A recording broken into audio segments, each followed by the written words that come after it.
আজ সকালবেলা ঘুম থেকে উঠেই আমি ফার্স্ট চলে যাচ্ছি বাবার বাড়িতে। কী কারণটা হচ্ছে দাদা আমাকে নিতে এসেছিলো। সকাল সকাল ও বাড়িতে গিয়েই খাওয়া দাওয়া হবে, দাদা রান্না করবে, এর জন্য আমাকে যেতে বললো।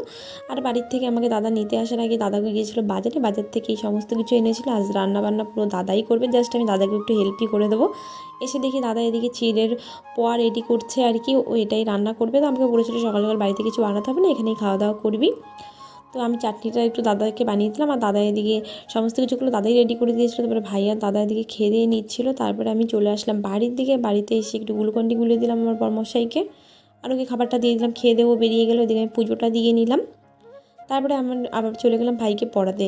আর ভাই পড়বে কি, ভাই তো আনন্দে আত্মহারা, কিসের তো আনন্দ ভাইয়ের মনে কে জানে। তারপরে এদিকে দাদা এসে দেখি রান্না বসিয়ে দিয়েছে। আর আমি খারকোলটা কেটে, আমার হাতের অবস্থা দেখো, চুলকাতে চুলকাতে আমার পুরো দিন শেষ হয়ে গেল। বিকেলের দিকে ছাদে গিয়েছিলাম, ছাদে গিয়ে ওয়েদারটা না খুব সুন্দর লাগছিল, কিন্তু মনে হচ্ছে হঠাৎ করে বৃষ্টি এক্ষুনি নামবে। ওয়েদারটা জাস্ট একবার দেখো, ঝড় ছাড়বে এরকম একটা ওয়েদার। এদিকে মায়ের সাথে আমি একটু হাতে হাতে মায়ের কাজ করে দিচ্ছিলাম। তারপরে চলে আসলাম বাড়ির দিকে। এসে কিসের আমি এত ওষুধ খাচ্ছি, কী ব্যাপার, সব সঙ্গে থাকো জানতে পারো। হ্যালো ফ্রেন্ডস, আমি Ananya, welcome back to my channel Ananya মজুমদারের চ্যানেলে আপনাদের অনেক অনেক স্বাগত। এই দেখো সকাল সকাল ঘুম থেকে উঠেই না আমি যাচ্ছি ও বাড়িতে। দাদা আমাকে নিতে এসেছে। ও বাড়িতে যাওয়ার কারণ হচ্ছে, কাল রাতেই কথা হয়েছিল, বোন সকালবেলা তুই কোনো খাবার বানাবি না বাড়িতে, আমি বাড়িতে একটা খাবার বানাবো, ওটাই খাবি। এই যে দাদা নিতে এসেছে, আমি বসে বসে টুকটুক করে চলে যাচ্ছি। তো যাওয়ার আগেই না দাদা গিয়েছিল বাজারে, আমাকে নিতে আসার আগে ও বাজার করে একবারে আমাকে নিয়ে ঢুকেছে বাড়িতে। তো এনেছিল ওই যে ইলিশ মাছ, আর এদিকে ঘ্যাটকোল শাক, এদিকে কলমি শাক, কত কিছু, এদিকে পুঁই শাক, এই সব এনেছে। দাদা কি বানাচ্ছে বলো তো, ও বানাচ্ছে চিড়ের পোয়া। তো এটাই বানাচ্ছিল।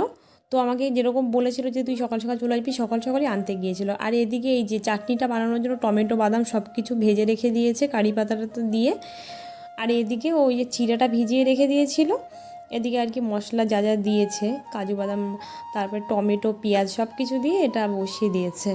এই যে দাদাই করছিল, ও তো বাড়িতে থাকে না, ও কাজে থাকে। তো আজকে সকালবেলা ও বাড়িতে রয়েছে, যেহেতু ডিউটি ছিল না, তো এর জন্য আমাকে বলছে আমিই বানাবো সকালবেলা, কোনো খাবার দাবার বানাবি না, এই বাড়িতে আসবি খাবার বানাবো, তুই খাবি, নিয়ে যাবি আর কি, আমার বরের জন্য নিয়ে যাবি, বাড়িতেও খাওয়া দাওয়া করে একবারে ওখান থেকে কাজে বেরোবে, কিছু করতে হবে না। তো এই দেখো যেরকম বলা সেরকমই কাজ দাদার এদিকে বানানো হয়ে গিয়েছে। আর এদিকে আমি চাটনিটাও করে দাদাই আর কি সব কিছু করে দিয়েছে, আমি জাস্ট মিক্সিতে চাটনিটা করে নিয়েছি। এর মধ্যেই যে ভাইকে ডেকেছে, ভাইও এসেছে। ভাই ঘর থেকে আবার ভাত আর ডিম ভাজা নিয়ে এসেছিলো। তো এই যে ভাই ডিম ভাজা আর ভাত খাচ্ছে, আর এই দেখো ভাই ভাত খাচ্ছে একদিকে, আর এই যে চিড়ের পোয়া খাচ্ছে একদিকে, ও দুটো একসাথে খাচ্ছে। তারপরে আমি চলে এসেছিলাম বাড়িতে, দাদাই আমাকে দিয়ে গিয়েছিল। এসে যে বড়মশাইকে উনি রেডি হয়ে গিয়েছে, ওকে দিয়েছিলাম গ্লুকন্ডি গুলিয়ে, আর ওই যে ওটা দিলাম একটু খেয়ে, তারপরে এই যে উনি কাজে বেরিয়ে গেলেন। তারপরে চলে আসলাম আমি আমার ঘরের কাজে। এই যে আমি না বিছানার চাদর একটু তুলেছিলাম, ওই বৃষ্টির জলের জন্য ভিজে গিয়েছিলো, তারপরে ওগুলো কেচে টেচে দিয়েছি। তার মধ্যে ভাই এসে বসেছিলো, আর এদিকে আমি স্নান করেও না চলে এসেছি। তারপরে দিয়ে নিয়েছিলাম একবারে পুজো। পুজো দেওয়ার পর চলে গেছিলাম ভাইকে পড়াতে। ভাই একদম রেডি পড়ানোর, মানে পড়ার জন্য, দেখো হোমওয়ার্ক করে একদম রেডিও, পুরো গুড বয়। তারপরে ভাইকে পড়িয়ে আবার আমি চলে এসেছিলাম এ বাড়িতে সাইকেল নিয়ে। একা একাই চলে এসেছিলাম, দাদা আবার বিকেলে চলে যাবে, তো এর জন্য আমি সাইকেল নিয়ে চলে এসেছি। তাই এদিকে এসে দেখি দাদা করবে দই ইলিশ, তার জন্য সমস্ত কিছু রেডি করে দাদাই রান্না বসিয়ে দিয়েছে। দাদা না রান্না করতে অনেক ভালো লাগে। তো এদিকে ও দই ইলিশটা বসিয়ে দিয়েছে, আমাকে কোনো কিছু করতেই দেয়নি। আর এদিকে কলমি শাক কেটেছিল, দাদাই কেটে রেখেছে, এই সেটা ভাজা হবে। আর যে মিষ্টি দেখছো, এটা ছিল হালকাতা আমাদের একটা দোকানে, সেখান থেকে মিষ্টি পাঠিয়েছে দাদার, আমি খেলাম। এদিকে দাদা এটা বসিয়ে দিয়েছে দই ইলিশটা। মা গিয়েছে আবার বাজারে, দাদা আর আমি রয়েছি বাড়িতে। তো এই যে দাদার এটা কমপ্লিট হয়ে গেল। এবার দাদা আমাকে বলছে তাহলে তুই একটা কাজ কর, ঘ্যাটকোল শাকগুলো কাট। তো আমি আবার এগুলো কাটলাম, কেটে বেছে টেছে ধুয়ে নিয়েছি, এই রসুন টসুন ছাড়িয়ে নিয়েছি। আর আমার অবস্থা দেখো, হাত এত পরিমাণে চুলকাচ্ছে, যাই না খাওয়ার সময় কি হবে। এই যে এটা ভাজাও কমপ্লিট, আর এদিকে শাকও ভাজা কমপ্লিট। তারপরে এটা একবারে আর শিলনোড়ায় বাটি নিয়ে আমি মিক্সিতেই করে নিয়েছি। তারপরে রান্না করতে করতে এই দেখো এদের অবস্থা দেখো, এখানে সব ঘুরঘুর ঘুরঘুর করছে সব এসে, এরা এখানে সবসময়ের জন্য থাকে। আর এই যে ছোট্ট একটা কুকুর দেখতে পাচ্ছ, একে দেখলে না খুব কষ্ট লাগে, কে জানি ওর পায়ে এরকম পাড়া দিয়ে ছোটোবেলা দিয়ে এরকম ভেঙে দিয়েছে, ওকে দেখলে সত্যি খুব খারাপ লাগে আমার। তারপরে চলে এসেছিলাম খাওয়া দাওয়া করতে। এদিকে দেখো মা দেখো ভাত মাখিয়েছে, ভাত পুরো একদম সবুজ, দাদা খাচ্ছে, মা বলছে গলা চুলকাচ্ছে, আমি তো ভয়তে খাবো না, একটু একটু গলা নাকি ধরেছিল। তারপরে লেবু এনেছিলাম, তারপরে খেয়েছি আমিও। তারপরে খাওয়া দাওয়া করে যে বিকেলের দিকে গিয়েছিলাম একটু ছাদে, বেশ সুন্দর লাগছিলো। আর দেখো আকাশের অবস্থাটা দেখো, মেঘ করেছে এমনভাবে, বৃষ্টি তো আসবেই, আর হাওয়াও দিচ্ছে। এই দেখছিলাম ছাদে গিয়ে আমি দাঁড়িয়ে দাঁড়িয়ে, দাদা বাড়িতে নেই, ও চলে গিয়েছে কাজে, মা একাই রয়েছে বাড়িতে, আমিও রয়েছি। তাই ভাবলাম একটু থাকি, একটু পরেই যাবো। আর আকাশের ওয়েদারটা মানে একবার দেখো, এত মেঘ, আর দেখো এত পরিমাণে উলি উঠছে, ওই যে উলি উঠলে নাকি বৃষ্টি হয় আর কি, তাই সেই ভয়তে ভয়তে যে বাড়ি চলে যাবো তাড়াতাড়ি মায়ের সাথে একটু ফুলের গাছ করে দিলাম, যে আমি তো বাড়িতে চলেই যাব, মা একা একা কাজ করবে, কাজ কি করবো দেখো, এখানে বসেছি কাজ করতে আর উলি মানে এত পরিমাণে উলি পোকা উঠছে, তোমরা চেষ্টা একবার দেখো। আগেও শুনেছি উলি পোকা উঠলে নাকি ঝড় বৃষ্টি হয়, ঝড় বৃষ্টি হয়, আমি সেই ভয়তেই কিন্তু তাড়াতাড়ি ফুলের প্যাকেট করতে বসেছি, নাহলে আমি কিন্তু বাড়ি যেতে তো ওই 8:30-9টার দিকে যাবো ভেবেছিলাম, কিন্তু সেটা আর যায়নি, আগে আগে চলে গিয়েছি তো মার জন্য। তাই মা একা একা ফুলের প্যাকেটগুলো করবে, মায়ের শরীরটা ভালোও না, তার জন্য বসে বসে আর কি মায়ের সাথে একটু হেল্প করে দিচ্ছিলাম আমি। আর করবো কি, এদিকে যে এত পোকা, আমার পোকার জন্য এত বিচ্ছিরি লাগছিলো, মা তো সারা ঘরের লাইট অফ করে দিয়েছে, এদিকে শুধু এই সিঁড়ির লাইটটাই জ্বলছে আর ঘরের লাইটটাই জ্বলছে, মানে এত পোকা চারিদিকে, একদম বিরক্ত লাগছিল। তার এই যে তাড়াতাড়ি প্যাকেটটা করছি, কারণ আমার মানে ভাবছি বৃষ্টিটা যেন না চলে আসে, আমার যেতে হবে বাড়িতে, এত দূর একা একা সাইকেল চালিয়ে আবার যাবো আমি, বৃষ্টি চলে আসলে একটা বিচ্ছিরি একটা অবস্থা, তাই আমি আর লেট করতে একদমই চাইছিলাম না, তার জন্য খুব ফাস্ট কাজ করছিলাম। এদিকে তাড়াতাড়ি করতে করতে এই মালা দুটো জয়েন্ট করতে হবে, আমি একবারে ঢুকিয়ে দিয়েছি, দেখো মানে তাড়াতাড়ি করতে করতে কী অবস্থা। তারপরে মা বললো মালা দুটো জয়েন্ট করতে হবে, আবার মালা দুটোকে খুললাম, খুলে আবার এটা জয়েন্ট করে তারপর দিলাম। এই ফুলের প্যাকেট করতে অনেকটাই সময় লাগে, আর দেখো কী পরিমাণে চারিদিকে উলি পোকা, শুধু উলি পোকাই উড়ে বেড়াচ্ছে, মুখে হাতে পায়ে গায়ে ফুলে সারা বাড়িতে উলি পোকা। আমি মাকে বলছি তাড়াতাড়ি করো, তুমি কারেন্ট চলে গেলে বুঝতেই পারবে।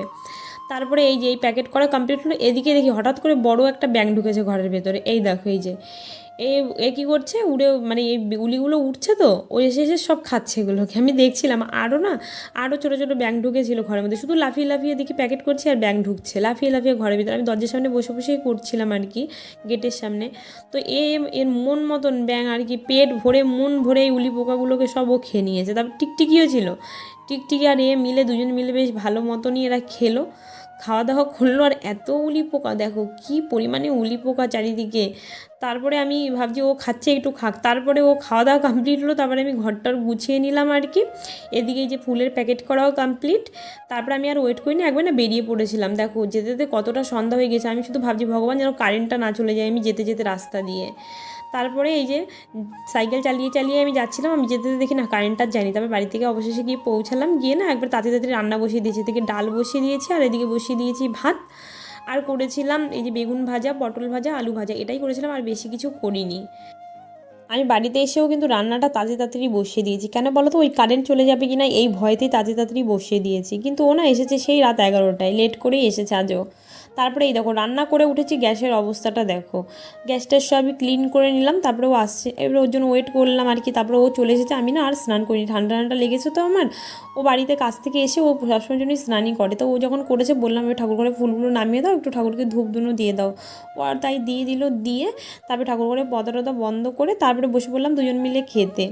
এই যে খাওয়া দাওয়া কমপ্লিট করলাম আমরা।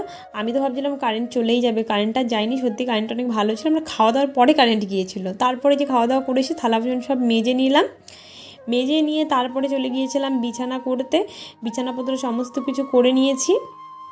তারপর যাবো ঘুমাতে যাওয়ার আগে পিঠে এত ব্যথা হচ্ছে, আমাকে ডক্টর ওষুধ দিয়েছে, তো সেই ওষুধের কথা মনে পড়লো, তাই আর কি ওষুধটা খেয়ে নিলাম খাওয়া দাওয়ার পরে। তারপরে আর কি শোবো আর কি, এখন বিছানা সমস্ত কিছু করা কমপ্লিট। আমার পিঠে ব্যথাটা অনেক আগের থেকে, এই ব্যাপারটা তোমাদের পরে একদিন বলবো কী ব্যাপার কি আমার পিঠে ব্যথার। তো এই যে ওষুধটা খেলাম খাওয়া দাওয়ার পরে, আর আমার বড় মশাই উনিও শুয়ে পড়েছে, ওটার শরীরটা ভালো না, পায়ে ব্যথা পেয়েছে তারপরে ও গিয়ে শুয়ে পড়েছে, বলছে আর ভালো লাগছে না, ওরও একটু জ্বর ভাব এসেছে ব্যথার জন্য। তারপরে এই যে আমি ওষুধটা খেলাম। এই যে আমার পিঠে ব্যথার ব্যাপারটা কী ব্যাপার তোমাদের না পরে একদিন বলবো। যে মাকে নিয়ে আমি ডক্টরের কাছে গিয়েছিলাম, তো স্যারকে বললাম স্যার আমারও ওরকম ব্যথা, তো স্যার আমাকে বললো তুমি ক্যালসিয়ামের ওষুধ খাও, কারণ আমাকে আগেও ডক্টর ক্যালসিয়ামের ওষুধ খেতে বলেছিল, তো স্যার আমাকে বললো তুমি এটা খাও, তার জন্য এই ওষুধটা আমি নিয়ে এসেছি। তো এই যে ওষুধটা খেয়ে নিলাম, তারপরে আর কি এই যে বলছিলাম এবার আমার বিছানাপত্র কমপ্লিট, এবার শুয়ে পড়বো। তো আজকে ভিডিওটা আর বড় করিনি, তো আজকের ভিডিওটা আমি এখানেই শেষ করছি, দেখা হচ্ছে অন্য কোনো ভিডিওতে। ততক্ষণ সবাই ভালো থেকো, সুস্থ থেকো, আজকের মতন এই অবধি, চলো টাটা।